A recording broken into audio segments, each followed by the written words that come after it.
অন্যায় ঘটাতে পারে। দুর্ভাগ্যবশত অনেক মুসলিমই মনে করেন তাদের ঈমান তথা তাদের ইসলাম অনেক সুন্দর, তারা জান্নাতের জন্য অপেক্ষা করে, কারণ তারা লা ইলাহা ইল্লাল্লাহ মুহাম্মাদুর রাসূলুল্লাহ পড়েছে।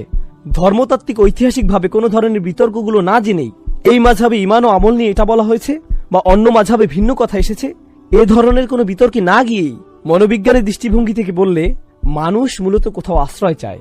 যেমন খ্রিস্টানদের কাছে একটা আশ্রয় আছে, আমি ইতোমধ্যে ঈশ্বরের নাম নিয়েছি, আমি এটা উচ্চারণ করেছি, আমি বলেছি যে যিশুকে ভালোবাসি, এখন আমি যা ইচ্ছা তাই করব, হয়তো মাদক ব্যবসা করব, এতে আর কোনো সমস্যা নেই, আমি বেঁচে যাব।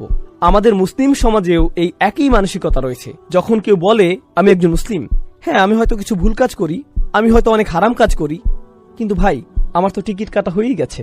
আমি একবার বলেছি লা ইলাহা ইল্লাল্লাহ, আমি তো পড়েছি মুহাম্মাদুর রাসূলুল্লাহ সাল্লাল্লাহু আলাইহি সাল্লাম, এটাই যথেষ্ট, আমার আর কোনো চিন্তা নেই, কারণ আমার ঈমান আনা হয়ে গিয়েছে।